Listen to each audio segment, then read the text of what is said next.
Hello guys and welcome back to Car Obsession. You joined me with a Mark 1 Mazda MX-5. No, I've not had Monique resprayed white. No, this is Mazda's very own heritage Mark 1 1.6. So I've driven a few MX-5s as you know, but I think this may be the most standard MX-5 I've ever driven. So let's have a quick spin and see what it's like.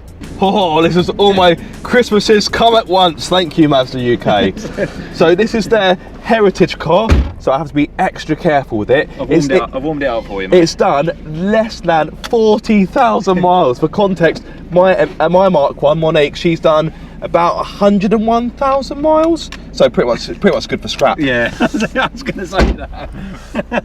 Right, okie dokie. So from memory, these had, I think, about 89 horsepower, thereabouts. So not a lot of power. One could argue you can barely take the skin off a rice pudding. But to be fair, as you'll see, once you wind it up, it's actually pretty responsive. Right, let's put up my window so you don't get any nasty road noise. Yep, pop-ups enabled. So there's been. The gear change feels really good for a stock car, by the way. That is nice. It's no short shift. I mean, why am I surprised?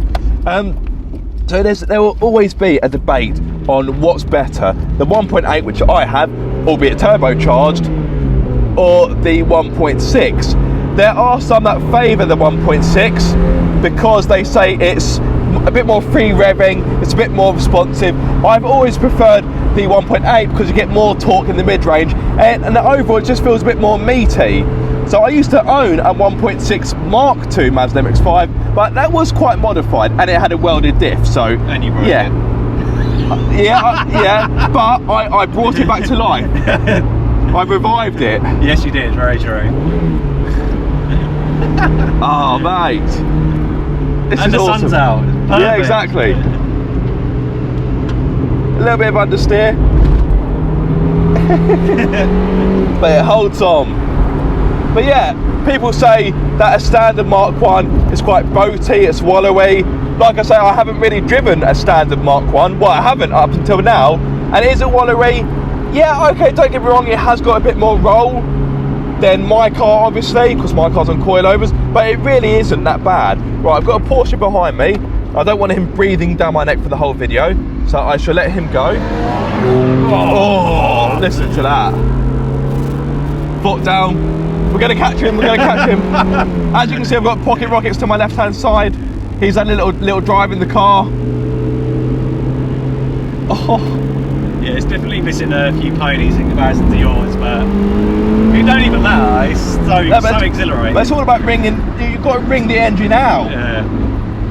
And when you do that, it's not actually as slow as you may think. Is it fast? No. I think it helps being so light, doesn't it? Exactly.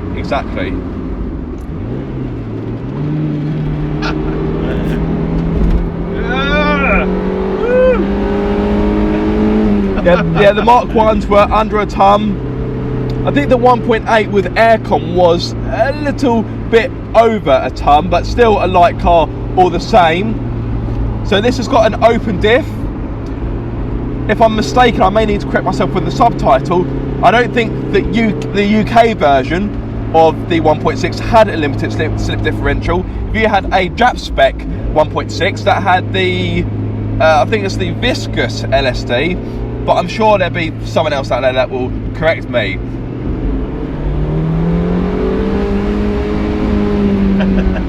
Oh, it feels so good.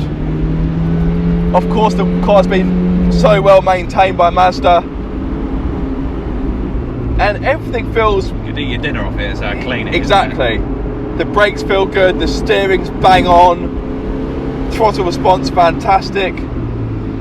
And with this being such an early car, well, this is a G-Reg, so 1989, when the Mazda MX-5 first came out, the oil pressure gauge is actually responsive to your throttle inputs. For the later cars, I think it was 94, 95 onwards, they changed it to more of a switch type function oil pressure gauge, which would basically only tell you if there's a problem when it was too late. So kind of pointless, and that's the oil pressure gauge I used to have in my Mark 1, but I've now got a can checked gauge. But everything in it is like just so clean. I mean, I should have brought my tools with me. I could have just taken some bits and put them in Monique. So in case you're new to my channel, I own a Mark 1 MX-5, or Unus Rota to be pedantic. 1.8, it's turbocharged. Or if you're American, be even more pedantic, the Miata. The Miata.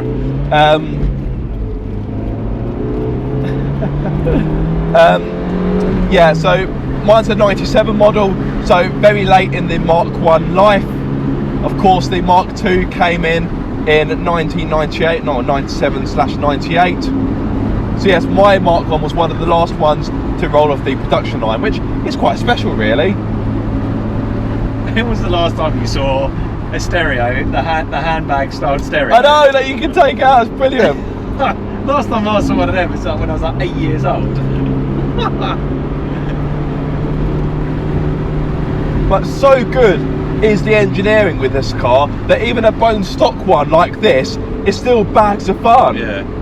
And I had this notion in my mind that it was going to be quite boaty and roly-poly, and yes, it is roll. It really isn't that bad. So all these people that bang on about the standard cars just being like boats, you're dead wrong. The Mark III, okay, that has got a bit more of a reputation of being a boat, although I haven't really driven a Mark III long enough to give my own opinion. But yeah, the Mark I, even a stock 1.6 vintage, oh yes, come on MX-5, sing your heart out. Even this over 30 years old, so in considering like the role that it has, it's actually not that bad, really. I mean, considering the age of it. This car, believe it or not, is older than me. It's definitely it's in better condition. It's aged better. Yeah, I was waiting for that one. Oh yeah. You have more rust in this car, and that's saying something with an MX-5. Yeah. Heel and toe, lovely pedal placement. Mwah! Even with my slightly wide running-ish trainers on, I can still heel and toe nicely. Oh.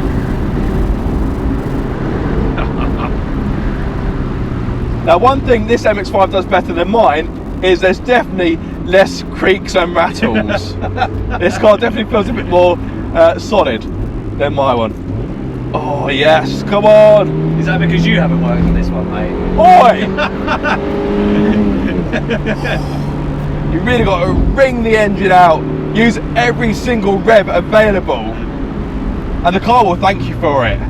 They go, yes please, more of that. The question is, does it make you want to take the turbo off yours and have it back to an 8? No. I'm definitely missing the noises. Oh, this is joyous, absolutely joyous. I'm so glad Mazda brought this here, so I imagine they're very protective over it.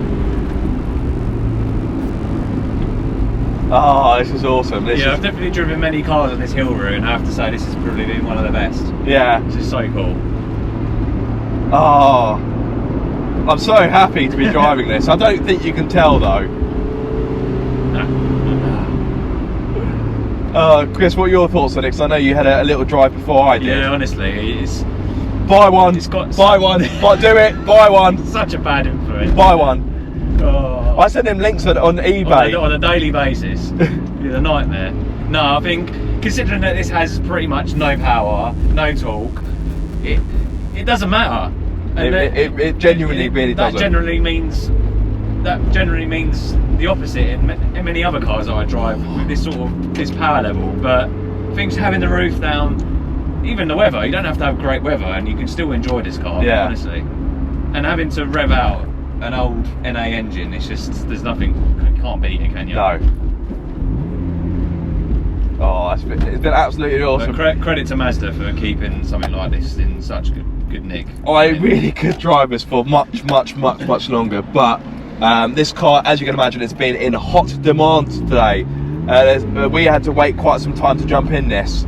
So yeah, it's definitely worth it. Yeah, I'm not going to take the mick, but you know what I say, good things come to those who wait, and yeah, this has been a very good thing. In case you're wondering, no, Monique isn't here today. I brought Leo, my Leon Cupra, as it's a bit of a long drive, and plus Leo needs a good drive because he hasn't really been used much, and his battery is probably starting to deplete somewhat. I even love the carpet. It's like I love the texture of it. It's lovely, it's awesome. This is a proper time warp, and this is a credit to Mazda UK for keeping it in such fine footwell lights that yours don't have. Look at that. Yeah, because mine's a later car, so my light's up here. Oh, right. Yeah, so my light's there. Oh, wicked. I do like these though. Quite cool. Yeah, but you can put it in yours, couldn't you? You could do, but I don't know what you'd illuminate. Oh look, my knees look good today. Yeah, that's true. It is a weird place to have a light. Even if you updated it to like an LED light, I don't think it. Actually, if you update to LED, it might illuminate a little bit better. Maybe, yeah. Oh, you could probably get one of these eBay for quite cheap. Oh, look, there's one there as well. Yeah. Again, if I want to inspect my left shin, I'm laughing. But no, it's been absolutely awesome. I could have driven this so much longer, but yeah, this car is in hot demand today, so time to give it back to Mazda UK so someone else can have a lovely bit of fun with it. So Mazda UK, thank you for letting me have a spin in this. Yeah, this might be the only ever time I will drive this particular car, so it's been absolutely awesome. And if I'm not mistaken, as you may see the barrels behind me, I think this car's actually being run on synthetic fuel. Is it? I believe so. Oh. So that's extra brownie points. It's like an auto solo, isn't it? That's interesting. Didn't know that. There we are. So guys, I really hope you've enjoyed watching it. I don't think you would have enjoyed it quite as much as I did driving the car, but in case you have, then be sure to like, comment and subscribe. Don't forget to subscribe to this guy, Pocket Rockets, our joint channel, those two car guys. But yes, if you have enjoyed this video, oh yes, if you are subscribed, don't forget to click the bell icon so you get notified every time I make a video. But until the next time guys, be sure to keep up the car obsession. Right Chris, you going to make an offer on this or what? Hold out your hand, Mazda. Oh, lovely.